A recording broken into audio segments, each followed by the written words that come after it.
Good evening, my friends. It is Indiana Homes for Story Time, and we continue once again with the Jules Verne novel 20,000 Leagues Under the Sea. We begin tonight with Part 2, Chapter 15. Accident or Incident? The next day, the 22nd of March, at 6 in the morning, preparations for departure were begun. The last gleams of twilight were melting into night. The cold was great, the constellations shone with wonderful intensity. The zenith glittered, that wondrous southern cross, the polar bear of Antarctic regions. The thermometer showed 12 below zero, and when the wind freshened it was most biting. Flakes of ice increased on the open water.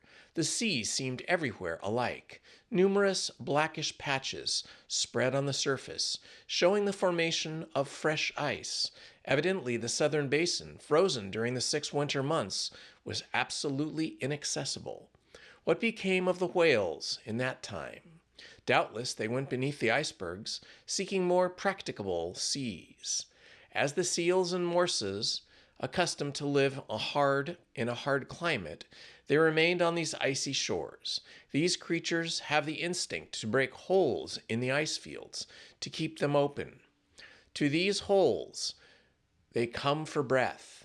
When the birds, driven away by the cold, have immigrated to the north, these sea mammals remain sole masters of the polar continent. But the reservoirs were filling with water, and the Nautilus was slowly descending.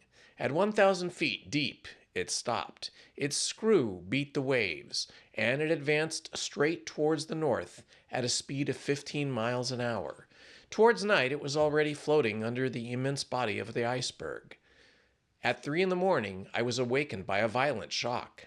I sat up in my bed and listened in the darkness. When I was thrown into the middle of the room, the Nautilus, after having struck, had rebounded violently. I groped along the partition and by the staircase to the saloon, which was lit by the luminous ceiling. The furniture was upset. Fortunately, the windows were firmly set and had held fast. The pictures on the starboard side, from being no longer vertical, were clinging to the paper, whilst those of the port side were hanging at least a foot from the wall. The Nautilus was lying on its starboard side, perfectly motionless. I heard footsteps and a confusion of voices, but Captain Nemo did not appear. As I was leaving the saloon, Ned Land and Conseil entered. "What is the matter?" said I at once. "I came to ask you, sir," replied Conseil. "Confound it!" exclaimed the Canadian. "I know well enough the Nautilus has struck, and judging by the way she lies, I do not think she will right herself as she did the first time in the Torres Straits." "But," I asked, "has she at least come to the surface of the sea?" "We do not know," said Conseil. "It is easy to decide," I answered. "I consulted the manometer. To my great surprise, it showed a depth of more than 180 fathoms. "What does that mean?" I exclaimed. "We must ask Captain Nemo," said Conseil. "But where shall we find him?" said Ned Land. "Follow me," said I to my companions. We left the saloon. There was no one in the library. At the center staircase, by berths of the ship's crew, there was no one. I thought that Captain Nemo must be in the pilot's cage. It was best to wait. We all turned round in the saloon. For 20 minutes we remained thus, trying to hear the slightest noise which might be made on board the Nautilus. When Captain Nemo entered, he seemed not to see us. His face, generally so impassive, showed signs of uneasiness. He watched the compass silently, and then the manometer, and, going to the planisphere, placed his finger on a spot representing the southern seas. I would not interrupt him, but some minutes later, when he turned towards me, I said, using one of his own expressions in the Torres Straits, "An incident, Captain?" "No, sir, an accident this time." "Serious?" "Perhaps." "Is the danger immediate?" "No." "The Nautilus has stranded?" "Yes." "And this has happened how?" "From a caprice of nature, not from the ignorance of man. Not a mistake has been made in the working, but we cannot prevent equilibrium from producing its effects. We may brave human laws, but we cannot resist natural ones. Captain Nemo had chosen a strange moment for uttering this philosophical reflection. On the whole, his answer helped me little. May I ask, sir, the cause of this accident? An enormous block of ice, a whole mountain, has turned over, he replied. When icebergs are undermined at their base by warmer water or or reiterated shocks, their center of gravity rises, and the whole thing turns over. This is what has happened. One of those blocks, as it fell, struck the Nautilus, then, gliding under its hull, raised it with irresistible force, bringing it into beds which are not so thick, where it is lying on its side. But can we not get the Nautilus off by emptying the reserves, the reservoirs, that it might regain an equilibrium? That, sir, is being done at this moment. You can hear the pump working. Look at the needle of the manometer. It shows the Nautilus is rising, but the block of ice is floating with it. And until some obstacle stops its ascending motion, our position cannot be altered. Indeed, the Nautilus still held the same position to starboard. Doubtless, it would right itself when the block stopped, but at this moment, who knows if we may not be frightfully crushed between two glassy surfaces. I reflected on all the consequences of our position. Captain Nemo never took his eyes off the manometer. Since the fall of the iceberg, the Nautilus had risen about 150 feet, but it still made the same angle with perpendicular. Suddenly, a slight movement was felt in the hold. Evidently, it was righting a little. Things hanging in the saloon were sensibly turning to their natural position. The partitions were nearing the upright. No one spoke. With beating hearts, we watched and felt the straightening. The boards became horizontal under our feet.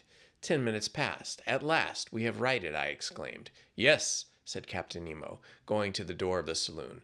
But are we floating? I asked. Certainly, he replied, since the reservoirs are empty, and when empty, the Nautilus must rise to the surface of the sea. We were in open sea, but at a distance of about 10 yards, on either side of the Nautilus, rose a dazzling wall of ice. Above and beneath the same wall.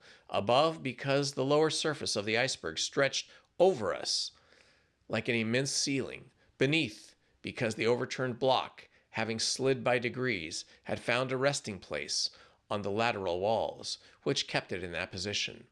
The Nautilus was really imprisoned in a perfect tunnel of ice, more than 20 yards in breadth, filled with quiet water. It was easy to get out of it by going either forward or backward, and then making free passage under the iceberg some hundreds of yards deeper. The luminous ceiling had been extinguished, but the saloon was still resplendent with intense light.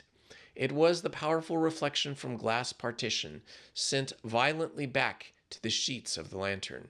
I cannot describe the effect of the voltaic rays upon great blocks so capriciously cut. Upon every angle, every ridge, every facet was thrown a different light, according to the nature of the veins running through the ice. A dazzling mine of gems, particularly of sapphires, their blue rays crossing with green and emerald. Here and there opal shades of wonderful softness, running through bright spots like diamonds of fire, the brilliancy of which the eye could not bear. The power of the lantern seemed increased by 100-fold, like a lamp through the lenticular plates of a first-class lighthouse. How beautiful! How beautiful! Cried Conseil. Yes, I said. It is a wonderful sight, is it not, Ned? Yes, confound it, yes, answered Ned Land. It is superb. I am mad at being obliged to admit it. No one has ever seen anything like it, but the sight may cost us dear. And if I must say, I think we are seeing here things which God never intended for us to see. Ned was right. It was too beautiful. Suddenly a cry from Conseil made me turn. What is it? I asked. Shut your eyes, sir. Do not look, sir. Saying which, Conseil clapped his hands over his eyes. But what is the matter, my boy? I am dazzled, blinded. My eyes turned involuntarily towards the glass, but I could not stand the fire which seemed to devour them. I understood what had happened. The Nautilus had put on full speed. All quiet luster of the ice walls was at once changed into flashes of lightning. The fire from these myriads of diamonds was blinding. It required some time to calm our troubled looks. At last our hands were taken down. Faith, I should never have believed it, said Conseil. It was then 5 in the morning, and at that moment a shock was felt at the bows of the Nautilus. I knew that its spur had struck a block of ice. It must have been a false maneuver, for this submarine tunnel obstructed by the blocks was not very easy navigation. I thought that Captain Nemo, by changing his course, would either turn these obstacles or else follow the windings of the tunnel. In any case, the road before us could not be entirely blocked, but contrary to my expectations, the Nautilus took a decided retrograde motion. "We are going backwards," said Conseil. "Yes," I replied. "This end of the tunnel can have no egress." "And then?" "Then," I said, "the working is easy. We must go back again and go out the southern opening. That is all." In speaking this, I wished to appear more confident than I really was, but the retrograde motion of the Nautilus was increasing, and reversing the screw, it carried us at great speed. "It will be a hindrance," said Ned. "What does it matter, some hours more or less, provided we get out at last?" "Yes," repeated Ned Land, "provided we do get out at last." For a short time I walked from the saloon to the library. My companions were silent. I soon threw myself on the ottoman and took a book, which my eyes overran mechanically. A quarter of an hour, Conseil, approaching me, said, "Is what you're reading very interesting, sir?" "Very interesting," I replied. "I should think so, sir. It is your own book you are reading." "My book?" And indeed, I was holding in my hand the work on the great submarine depths. I did not even dream of it. I closed the book and returned to my walk. Ned and Conseil rose to go. "Stay here, my friends," said I, detaining them. "Let us remain together until we are out of this block." "As you please, sir," Conseil replied. Some hours passed. I often looked at the instruments hanging from the partition. The manometer showed that the Nautilus kept at a constant depth of more than 300 yards. The compass still pointed to south. The log indicated a speed of 20 miles an hour, which, in such a cramped space, was very great. But Captain Nemo knew that he could not hasten too much, and that minutes were worth ages to us. At 25 minutes past the second, shock took place, this time from behind. I turned pale. My companions were close by my side. I seized Conseil's hand. Our looks expressed our feelings between the words. At this moment, the captain entered the saloon. I went up to him. "Our course is barred southward?" I asked. "Yes, sir. The iceberg has shifted and closed every outlet." "We are blocked, then?" "Yes." Chapter 16. Want of Air. Thus around the Nautilus, above and below, was an impenetrable wall of ice. We were prisoners to the iceberg. I watched the captain. His countenance had resumed its habitual imperturbability. "Gentlemen," he said calmly, "there are two ways of dying in circumstances in which we are placed." This puzzling person had the air of a mathematical professor lecturing to his pupils. "The first is to be crushed. The second is to die of suffocation. I do not speak of the possibility of dying of hunger, for the supply of provisions in the Nautilus will certainly last longer than we shall. Let us, then, calculate our chances." "As to suffocation, Captain," I replied, "that is not to be feared because our reservoirs are full." "Just so, but they will only yield 2 days of supply of air. Now, for 36 hours we have been hidden under the water, and already the heavy atmosphere of the Nautilus requires renewal. In 48 hours our reserves will be exhausted. Well, Captain, can we be delivered before 48 hours? We will attempt it, at least, by piercing the wall of that which surrounds us." "On which side?" "Sound will tell us. I am going to run the Nautilus aground on the lower bank, and my men will attack the iceberg on the side that is least thick." Captain Nemo went out. Soon I discovered by a hissing noise that the water was entering the reservoirs. The Nautilus sank slowly. and rested in the ice at a depth of 350 yards, the depth at which the lower bank was immersed. "My friends," I said, "our situation is serious, but I rely on your courage and energy." "Sir," replied the Canadian, "I am ready to do anything for the general safety." "Good, Ned," and I held out my hand to the Canadian. "I will add," he continued, "that being as handy with a pickaxe as with a harpoon I am, if I can be useful to the captain, he can command my services." "He will not refuse your help. Come, Ned." I led him to the room where the crew of the Nautilus were putting on their cork jackets. I told the captain of Ned's proposal, which he accepted. The Canadian put on his sea costume, and was ready as soon as his companions. When Ned was dressed, I re-entered the drawing room, where the panes of glass were open and posted near conceal. I examined the ambient beds that supported the Nautilus. Some instants after, we saw a dozen of the crew set foot on the bank of ice, and among them Ned Land, easily known by his stature. Captain Nemo was with them. Before proceeding to dig the walls, he took the surroundings. To be sure of working in the right direction, long-sounding lines were sunk in the side walls, but after 15 yards they were again stopped by the thick walls. It was useless to attack it on the ceiling's surface, since the iceberg itself measured more than 400 yards in height. Captain Nemo then sounded the lower surface. There, 10 yards of wall separated us from the water. So great was the thickness of the ice field, it was necessary, therefore, to cut from it a piece equal to extent of the waterline of the Nautilus.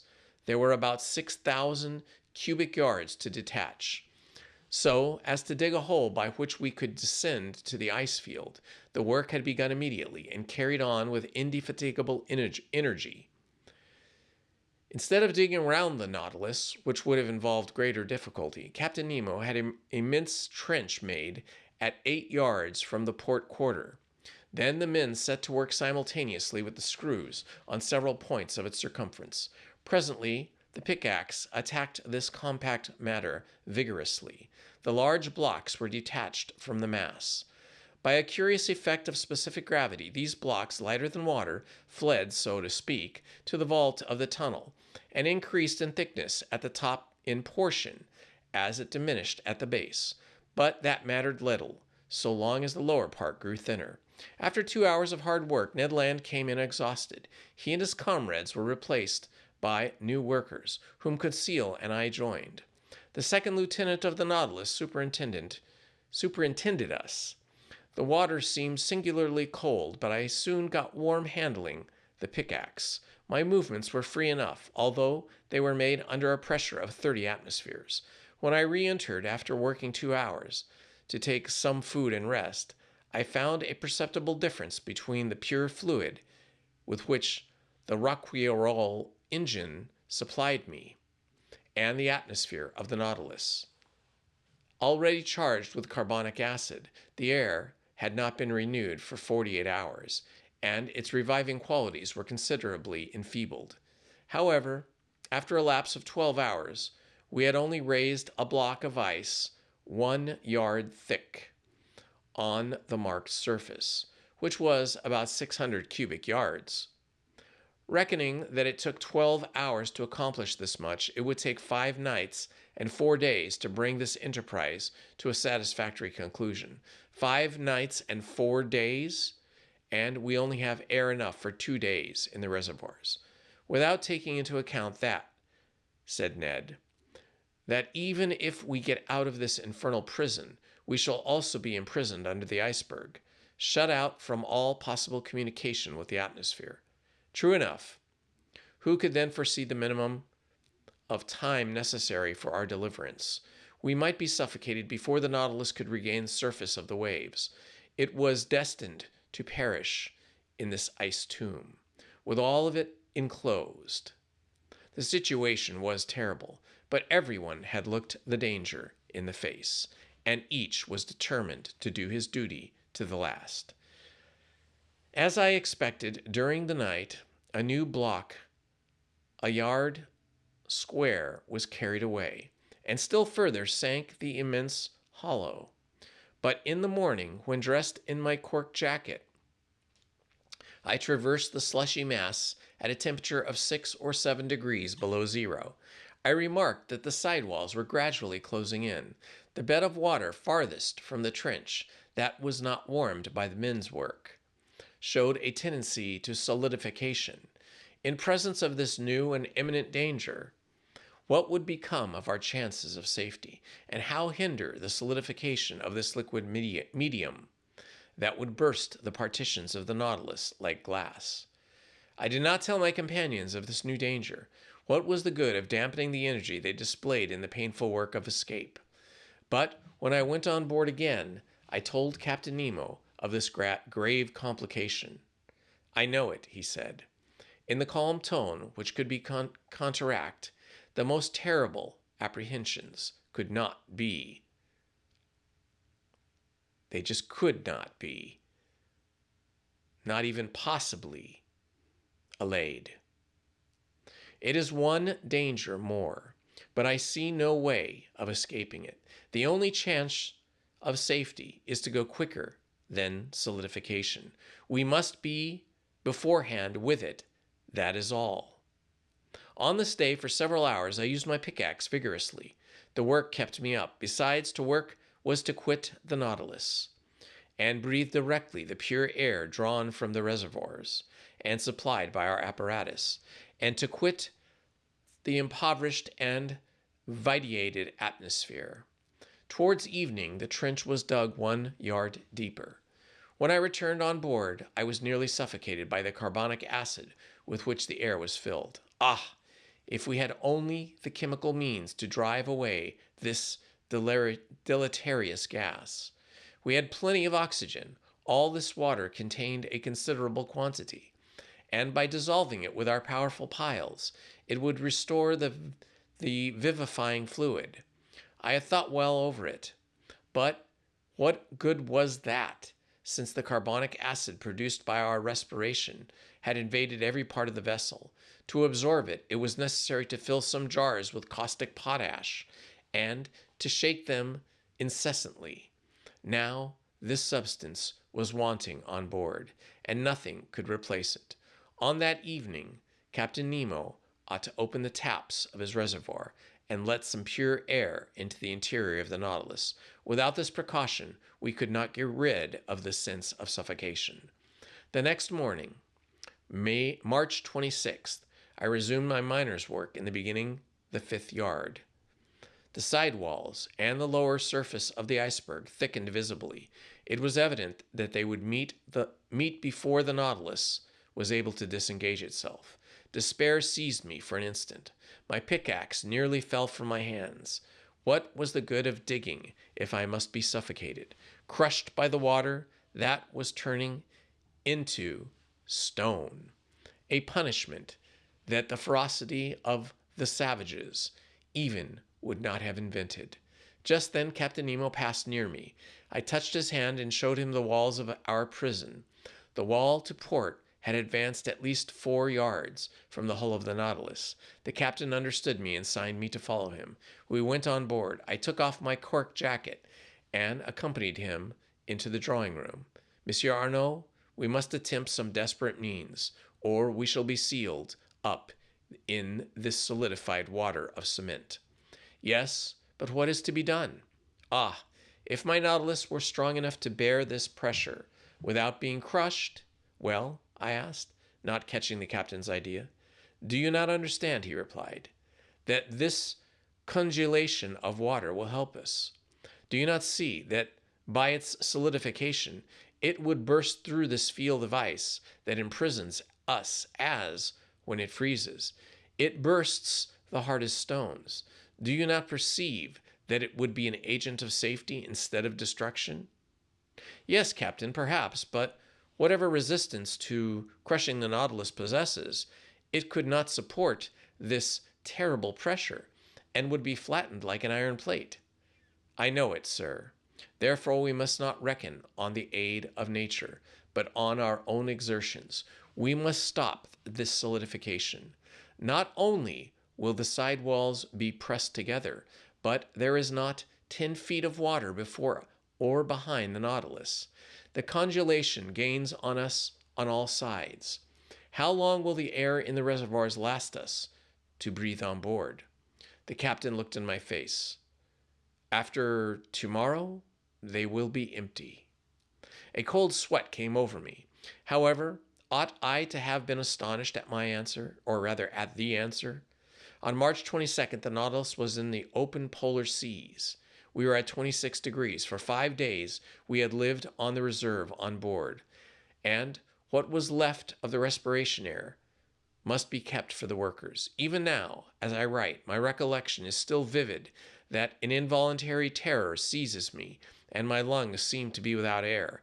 Meanwhile, Captain Nemo reflected silently, and evidently an idea had struck him, but he seemed to reject it. At last these words escaped his lips. "Boiling water," he muttered. "Boiling water," I cried. "Yes, sir. We are enclosed in a space that is relatively confined. Would not jets of boiling water, constantly injected by the pumps, raise the temperature of this part and stay the congelation?" "Let us try it," I said resolutely. "Yes, let us try it, Professor." The thermometer then stood at 7 degrees outside. Captain Nemo took me to the galleys, where the vast distillery machines stood that furnished the drinkable water by evaporation. They filled these with water, and all the electric heat from the piles was thrown through the worms, bathed in liquid. In a few minutes, this water reached 100 degrees. It was directed towards the pumps. While fresh water replaced it in proportion, the heat developed troughs through which cold water, drawn up from the sea, after only having gone through the machines, came boiling into the body of the pump. The injection was begun, and 3 hours after the thermometer marked 6 degrees below outside, 1 degree was gained. After 2 hours, the thermometer marked 4 degrees. "We shall succeed," I said to the captain, after having anxiously watched the result of the operation. "I think," he answered, "that we shall not be crushed. We have no more suffocation to fear." During the night, the temperature of the water rose to 1 degree below zero. The injections could not carry it to a higher point, but as the congelation of the seawater produces at least 2 degrees, I was at least reassured against the dangers of solidification. The next day, March 27th, 6 yards of ice had been cleared, 12 feet only remaining to be cleared away. There was yet 48 hours of work. The air could not be renewed in the interior of the Nautilus, and this day would make it worse. An intolerable weight oppressed me. Towards 3 o'clock in the evening, this feeling rose to a violent degree. Yawns dislocated my jaws. Yawns dislocated my jaws.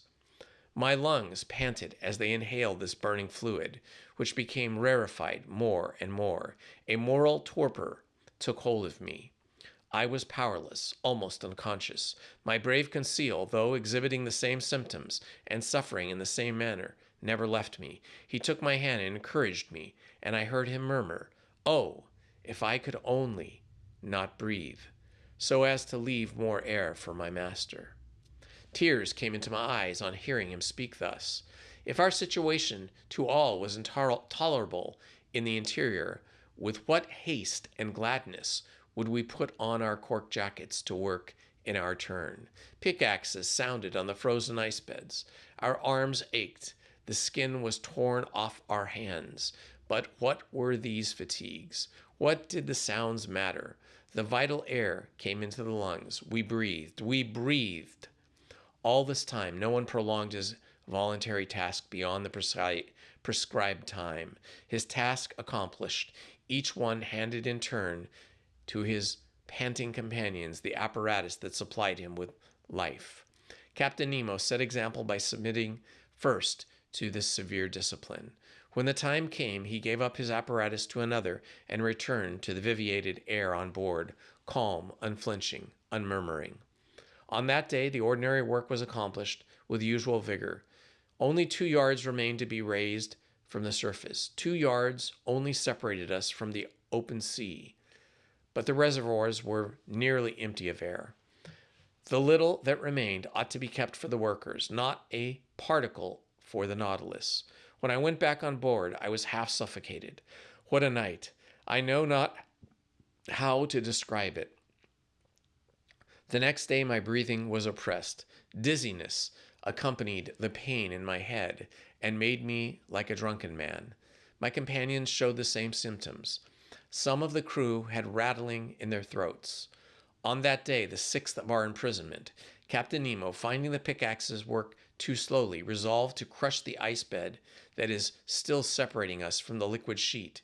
This man's coolness and energy never forsook him. He subdued his physical pains by moral force. By his orders, the vessel was lightened, that is to say, raised from the ice bed by a change in specific gravity. When it floated, they towed it so as to bring it above the immense trench made by the level of the waterline. Then, filling the reservoirs with water, he descended and shut himself up in the hole. Just then the crew came on board, and the double door of communication was shut. The Nautilus then rested on the bed of ice, which was not 1 yard thick, and which the sounding leads had perforated in 1,000 places. The taps of the reservoirs were opened, and 100 cubic yards of water was let in, increasing the weight of the Nautilus to 1,800 tons. We waited, we listened, forgetting our suffering and hope. Our safety depended on this last chance. Notwithstanding the buzzing in my head, I heard the humming sound under the hull of the Nautilus. The ice cracked with a singular noise, like tearing paper, and the Nautilus sank. "We are off," murmured Conseil in my ear. I could not hear him. I seized his hand, and I pressed it convulsively. All at once, carried away by its frightful overcharge, the Nautilus sank like a bullet under the waters. That is to say, it fell as if it was in a vacuum. Then all the electric force was put on the pumps, that soon began to let the water out of the reservoirs. After some minutes, our fall was stopped. Soon, too, the manometer indicated the ascending movement. The screw, going full speed, made the iron hull tremble to its very bolts and drew us towards the north.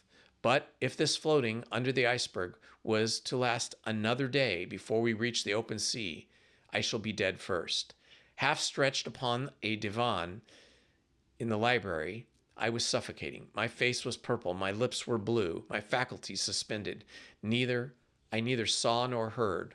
All notion of time had gone from my mind. My muscles could not contract. I do not know how many hours passed, but I was conscious of the agony that was coming over me. I felt as if I was going to die. Suddenly I came to. Some breaths of air penetrated my lungs. Had we risen to the surface of the waves? Were we free of the iceberg? No. Ned and Conseil, my two brave friends, were sacrificing themselves to save me. Some particles of air still remained at the bottom of the apparatus. Instead of using it, they had kept it for me.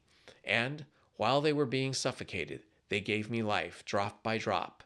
I wanted to push back the thing. They held my hands. And for some moments, I breathed freely. I looked at the clock. It was 11 in the morning. It ought to be the 28th of March. The Nautilus went at a frightful pace, 40 miles an hour. It literally tore through the water. Where was Captain Nemo? Had he succumbed? Were his companions dead with him? At the moment, the manometer indicated that we were not more than 20 feet from the surface. A mere plate of ice separated us from the atmosphere. Could we not break it? Perhaps. In any case, the Nautilus was going to attempt it. I felt that it was in an oblique position, lowering the stern and raising the bow. The introduction of water had been the means of disturbing its equilibrium.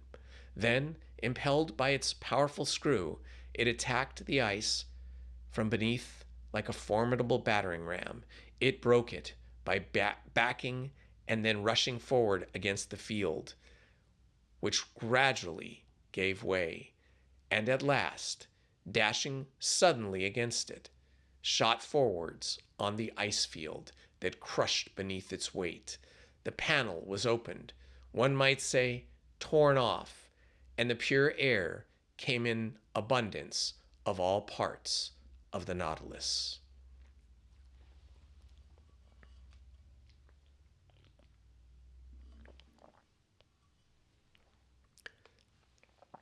Chapter 17.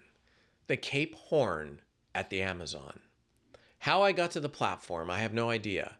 Perhaps the Canadian had carried me there, but I breathed, I inhaled the vivifying sea air. My two companions were getting drunk with the fresh particles. The other unhappy men had been so long without food that they could not, with impunity, indulge in the simplest ailments that were given to them.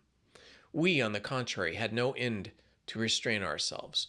We could draw this air freely into our lungs, and it was the breeze alone, that filled us with this keen enjoyment. Ah, said Conseil, how delightful this oxygen is. Master need not fear to breathe it. There is enough for everybody. Ned Land did not speak, but he opened his jaws wide, wide enough to frighten a shark. Our strength soon returned, and when I looked round me, I saw we were alone on the platform. The foreign seamen in the Nautilus were contented with the air that circulated in the interior. None of them had come to drink in the open air. The first words I spoke were words of gratitude and thankfulness to my two companions. Ned and Conseil had prolonged my life during the last hours of this long agony. All my gratitude could not repay such devotion. My friends, said I, we are bound to one another forever, and I am under infinite obligations to you.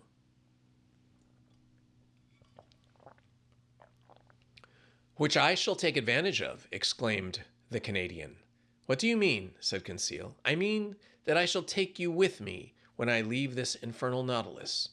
Well, said Conseil, after all this, are we going right? Yes, I replied, for we are going the way of the sun, and here the sun is in the north. No doubt, said Ned Land, but it remains to be seen whether he will bring the ship into the Pacific or the Atlantic, that is, into frequented or deserted seas. I could not answer that question, and I feared that Captain Nemo would rather take us to the vast ocean that touches the coasts of Asia and America at the same time. He would thus complete the tour round the submarine world and return to those waters into which the Nautilus could sail freely.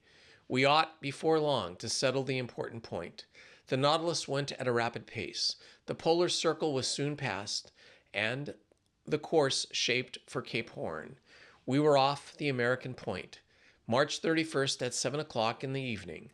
Then all our past sufferings were forgotten. The remembrance of that imprisonment in the ice was effaced from our minds. We only thought of the future.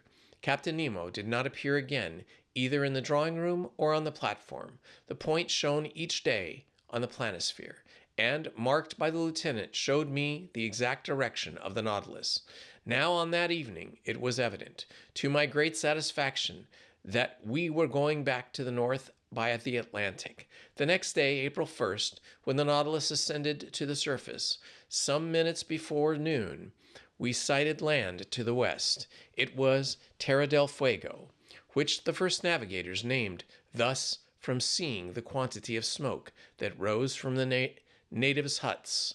The coast seemed low to me, but in the distance rose high mountains.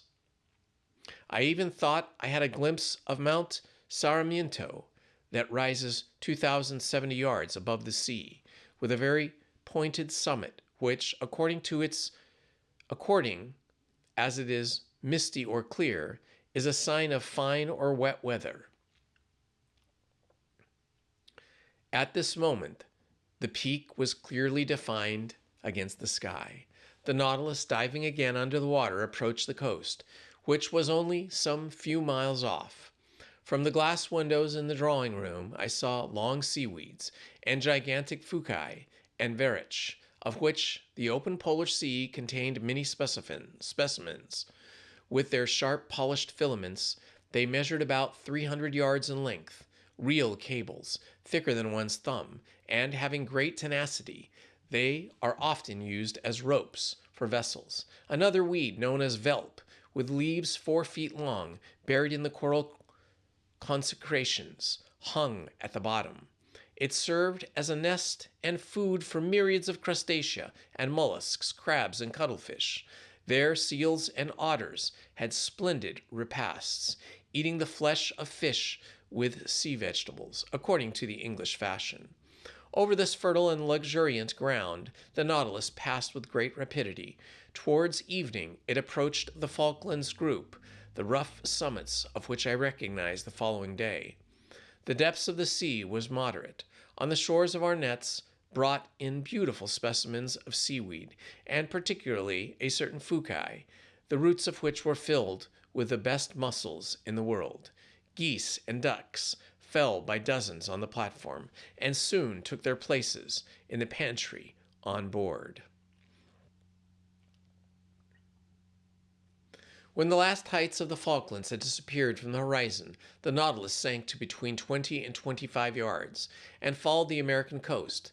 Captain Nemo did not show himself until the 3rd of April. We did not quit the shores of Patagonia, sometimes under the ocean, sometimes at the surface. The Nautilus passed beyond the large estuary formed by the Plata, and was on the 4th of April, 56 miles off Uruguay. Its direction was northwards and followed the long windings of the coast of South America. We had then made 1,600 miles since our embarkation in the seas of Japan. About 11 o'clock in the morning, the Tropic of Capricorn was crossed on the 37th meridian, and we passed Cape Frio, standing out to sea. Captain Nemo, to Ted Land's great displeasure, did not like the neighborhood of the inhabited coasts of Brazil, for we went at a giddy speed. Not a fish, not a bird of the swiftest kind could follow us, and the natural curiosities of these seas escaped all observation. This speed was kept up for several days, and in the evening on the 9th of April, we sighted the most easterly point of South America that forms Cape San Roque. But then the Nautilus swerved again, and sought the lowest depth of the submarine valley, which is between this cape and Sierra Leone on the African coast. This valley bifurcates into 2 parallels of the Antilles and terminates at the north by the enormous depression of 9,000 yards. In this place, the geological basin of the ocean forms, as far as the Lesser Antilles, a cliff of 3.5 miles perpendicular in height, and at the parallels of Cape Verde Islands. Another wall not less considerable that encloses thus all sunk continent of the Atlantic. The bottoms of this immense valley is dotted with some mountains, that is to give the submarine places a picturesque aspect. I speak, moreover, from the manuscript charts that were in the library of the Nautilus, charts evidently due to Captain Nemo's hand and made after his personal observations. For 2 days in the desert and deep waters were visited by means of an inclined planes. The Nautilus was furnished with long diagonal broadsides, which carried to all elevations, but on the 11th of April it rose suddenly, and land appeared at the mouth of the Amazon River, a vast estuary, the embouchure of which is so considerable that it freshens the seawater for a distance of several leagues.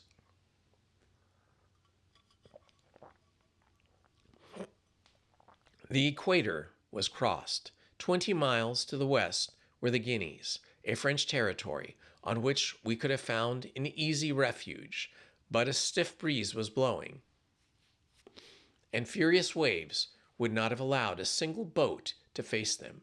Ned Land understood that, no doubt, for he spoke not a word about it. For my part, I made no allusion to his schemes of flight, for I would not urge him to make an attempt that must inevitably fail. I made the time pass pleasantly by interesting studies. During the days of April 11th and 12th, the Nautilus did not leave the surface of the sea, and the net brought in marvelous hauls of zoophytes, fish, and reptiles. Some zoophytes had been fished up by the chain of nets.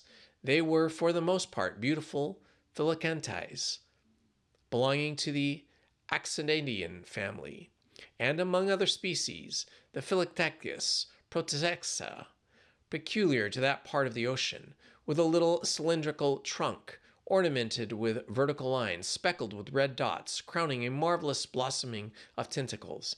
As to the mollusks, they consisted of some I had already observed: Tortillas, olive porphyrias, with regular lines intercrossed, with red spots standing out plainly against the flesh; odd Petroceras, like petrified scorpions; translucide Hylias, argonauts, cuttlefish, excellent for eating; and certain species of calmars that naturalists of antiquity have classed among the flying fish, and that serve principally for bait for cod. I had now an opportunity of studying several species of fish on these shores. Amongst the cartilaginous ones, Petromyzons prica, a sort of eel, 15 inches long, with a greenish head, violet fins, gray-blue back, brown belly, silvered and sewn with bright spots, the pupil of the eye encircled with gold, a curious animal, that the current of the Amazon had drawn to sea, for they inhabit fresh waters, tuberculated streaks, with pointed snouts, and a long loose tail, armed with a long jagged sting; little sharks, a yard long, gray and whitish skin, and several rows of teeth, bent back, that are generally known by the name of pantalufes, vespertios, and a kind of red isosceles triangle half a yard long, to which pectorals are attached by fleshy prolongations that make them look like bats. But their horny appendage, situated near their nostrils, has given them the name of sea unicorns. Lastly, some species of ballistae, the Curvacevian, whose spots were a brilliant gold color, and Carpicus, of clear violet, and with varying shades like a pigeon's throat. I end this catalogue, which is somewhat dry, perhaps, but very exact, with a series of bony fish that I observed in passing belonging to the Apertonids, and whose snout is white as snow, the body of a beautiful black marked with a very long, loose, fleshy strip; Ondicotonithuses, armed with spikes; sardines 9 inches long, glittering with bright silver light; a species of mackerel provided with 2 anal fins; cintronotes of a blackfish tint, that are fished for with torches; long fish, 2 yards in length, with fat flesh, white and firm, which, when they are arc fresh, taste like eel, and when dry, like smoked salmon; labras, half red, covered with scales, only at the bottom of the dorsal, the anal fins,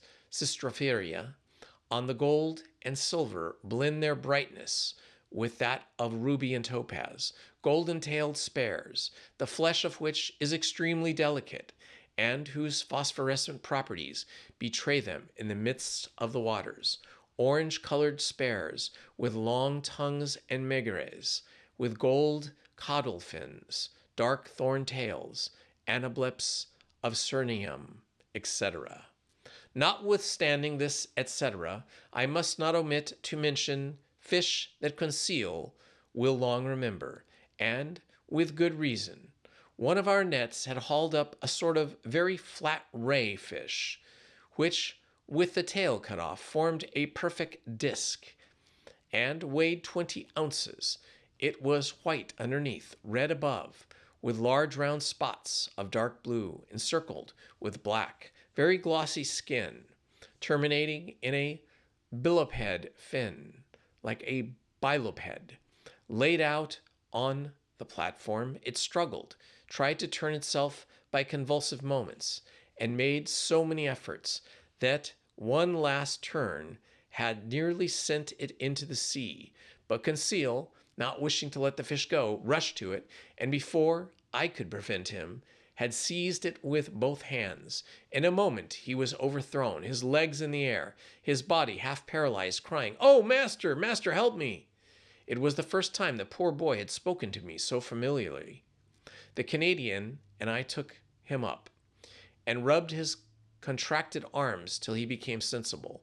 The unfortunate Conseil had attempted a crampfish of the most dangerous kind, the cumana. The odd animal, in a medium conductor like waters, strikes fish at several yards' distance so great it has the power of an electric organ. The two principal surfaces, which do not measure less than 27 square feet. The next day, April 12th, the Nautilus approached the Dutch coast near the mouth of Maroni. There, several groups of sea cows headed together. They were manatees that, like the dugong and the stellara, belonged to the Siryn order. These beautiful animals, peaceable and inoffensive, from 18 to 21 feet in length, weigh at least 1,600 pounds in weight. I told Ned and Conseil that provident nature had assigned an important role to these mammalia. Indeed, they, like the seals, are designed to graze on the submarine prairies and thus destroy the accumulation of weed that obstructs the tropical rivers. And do you know, I added, what has been the result since men have almost entirely annihilated this useful race? That the putrefied weeds have poisoned the air, and the poisoned air causes the yellow fever that desolates these beautiful countries. Enormous vegetations are multiplied under the torrid seas, and the evil is irresistibly developed from the mouth of the Rio de Plata to Florida. If we are to believe Toussaint, this plague is nothing to what it would be if the seas were cleaned of whales and seals. Then infested with polyps, mudisae, cuttlefish, they would become immense centers of infection, since their waves would not possess these vast stomachs that the god had charged to infest the surface of the seas. And that, my friends, is the end of chapter 17. We will continue this in a day or two. Make sure you have notifications turned on so you're notified when I upload my next video. This has been Indiana Homes First Story Time. Love to you all, and good night. Please hit the like button, subscribe, and hit the notifications button. Thank you very much.